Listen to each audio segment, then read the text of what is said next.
From WKYT Podcast, this is Uniquely Kentucky. I'm your host, Amber Philpott.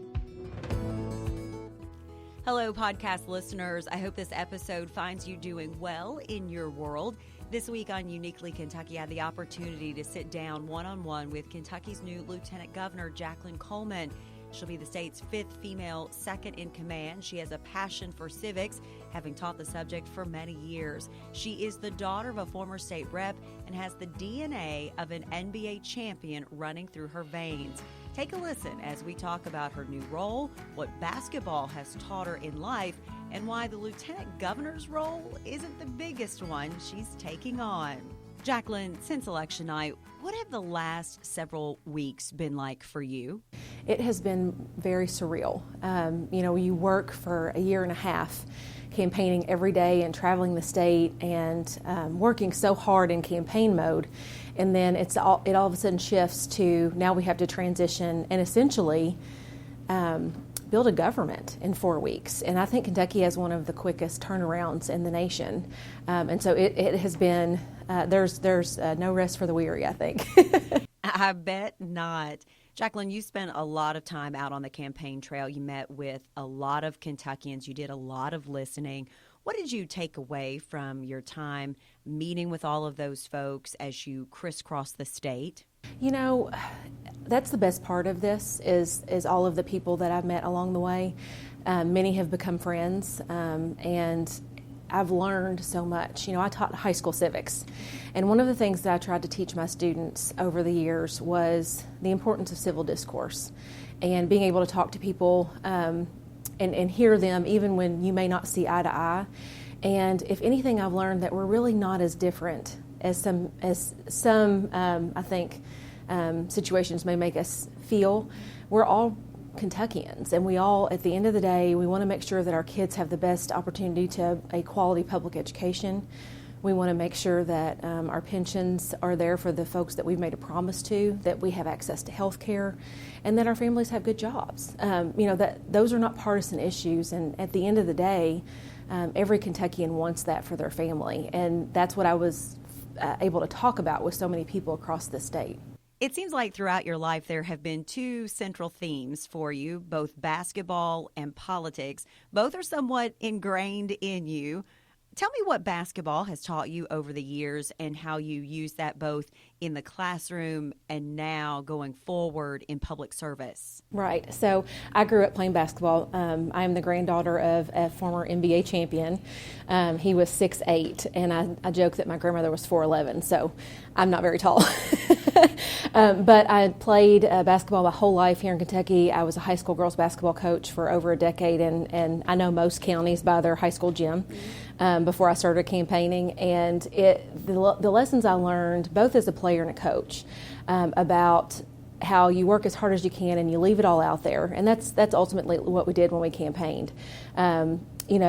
About working with people from different backgrounds towards a common goal, right, and having to figure out how to coach and motivate and incentivize players to reach something, to be successful, to win, and to also know that sometimes just because you don't win doesn't mean that there's not a lesson in it. And so, all of the lessons that I learned as a competitive athlete and coach, I think, have prepared me more for this than anything. And some people may think that sounds a little odd, but I think if you've ever coached or played, you understand what that means. I have, and I know exactly what you're talking about, and I totally get that.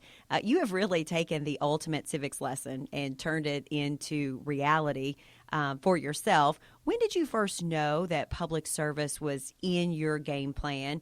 You are the daughter of a former state rep. Did you have that exact moment where you knew, you felt compelled to run for something? Well, I was raised by my dad. It was just us in our home, and so I was never told that there were roles, that women were supposed to do one thing and men were supposed to do the other. That to me was leadership, and that's all I knew. And so I thought, growing up and learning about government and loving it the way that I did, I thought, well, I'll teach it. And I'll teach this subject to high school kids, and so that's what I saw myself doing.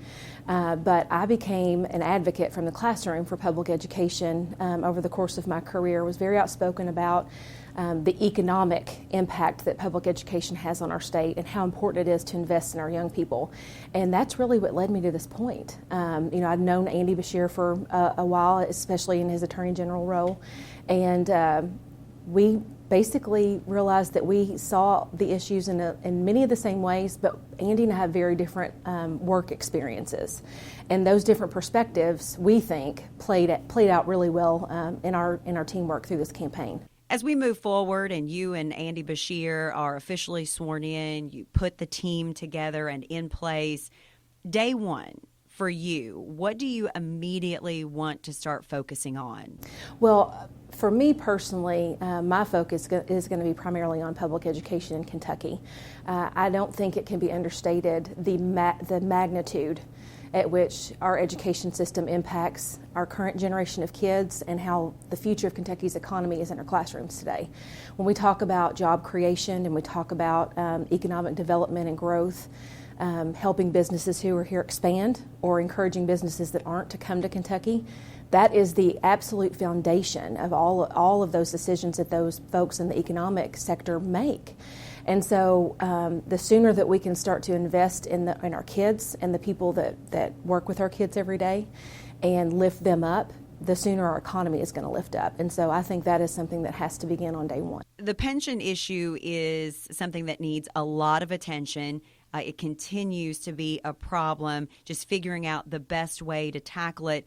Do you think that your administration is going to be able to cross those party lines and get things accomplished despite being Democrats facing a Republican-controlled General Assembly? Yeah, and what I would really like to see is especially after the campaign that Andy and I ran, where we talked about Team Kentucky, and we don't care what party you are, we don't care where you're from, we want to invite you in and to invite the experts in to help us solve our biggest challenges. I would love to see Kentucky be an example for the nation of how we can have a Republican majority legislature, a Democratic governor who works together, again, on those issues that impact Kentuckians every day, the issues that bring us together, the issues that we're all worried about at the end of the day, public education being number one, and making sure that our pensions are there and the promise that we've made our public employees can be kept. I think that's a noble thing to do, and to bring folks to the table to be able to solve a problem like that would be absolutely, I think, inspirational for the rest of the country, and I would love to see us lead the way and do that. You all made the decision to make teachers across the state part of the inauguration, the parade specifically. They're going to be the grand marshals, those folks that are sort of leading the parade, if you will. That's got to be special, and I'm sure that it means a lot to those folks across the state who felt like that for many years no one was listening to them in the Bevin administration. Yes, and I was one of those teachers. I was at the Capitol when we had our protest. I was locked out of the Capitol with 12,000 of my closest colleagues from across the state. And I can tell you that from me personally, feeling like your family's financial future was hanging in the balance was bad enough, but then to feel like you weren't being heard it was just we felt helpless. And I can tell you that's a really bad feeling to have from folks that you would hope would be representing you. And so Andy and I made the decision that we were going to put teachers in the inaugural parade as our grand marshal because we felt like they could lead us to the Capitol. And then once we are sworn into office, that celebration is going to happen where the doors are open to everyone in Kentucky. Have you talked with Lieutenant Governor Janine Hampton about the transition and going forward? I've met with her office, and I have to tell you that they have been absolutely as kind as they can be, and I'm meeting with her this afternoon. So I have not yet, but we are getting ready to, and they have been absolutely as hospitable as anyone could be, and I'm very grateful for that. Let's talk about your husband, because behind every great woman, there's a good man, probably. He has had to hold down the fort a lot these last several months, I would imagine. You say that you are a bonus mom to 3. So how is life going these days? So my husband, Chris, is also a basketball coach. That's how we met. He's actually the coach at Frankfort High School just down the road. So our life has been together has been very interesting. We've been married for about 8 years now. And I have two bonus sons. Will and Nate are 19 and 17. And then we've adopted one of my basketball players. Emma's 22, and then of course we're having our first child. So it's a blended family in every sense of the word. But I have to tell you that Chris and the kids have been so excited. They've pitched in. They've picked up the slack for me around the house because I'm not really home much. But they are excited. They are They're really looking forward to the inauguration and all the things that are coming with that. And I just am so grateful to have a family that's so supportive. I'm a history and government teacher, and I know that decades ago this may not have been possible. And so I'm always grateful for the women who have come before, who have kind of blazed that trail, so that someone like me can do this. Will you all make the move from Mercer County to Frankfort? Well, we're looking at moving possibly because the boys both go to Frankfort High School and Chris works there, so it just kind of makes sense. So we're kind of looking at that option. But you have that historic home. I hate for you to give that up. I read know. that. You know, it's one thing to be the new lieutenant governor, but you also have another title coming. You are preparing to be a new mom. Have you even been able to wrap your head around the fact that you are literally going to be taking on both roles at the same time? Yes, that is something I try to get used to a little bit more every day. I just keep telling myself it's all going to be fine. It's all going to work out, and we're going to figure this out. But it's like I say, this is my first pregnancy, and also the first time I've run statewide. So in a weird sense, this is what I know to be normal. Which is probably not normal, but that's okay. But there's a lot of great people around me. When we campaigned, our team was great. We're building a wonderful team at the Capitol right now, and of course my team at home is as good as it gets. So I'm very fortunate to have a lot of support and a lot of people around me that can help with that sort of thing. What will Inauguration Day be like for you? Will it be emotional as you sit back and sort of take everything in? I think I expect to be a little bit emotional about it because, you fight for something so hard. And we were so fortunate to be successful in what I believe is against all odds. And to have my colleagues and teachers from across the state take part in this inauguration, the same teachers that I stood outside the Capitol with, the last year or two, fighting for our pensions, that's going to mean a lot to me. And it doesn't escape me the magnitude and the importance of making sure that our teachers are front and center. And that's on day one for the inauguration, but it's certainly throughout the administration as well.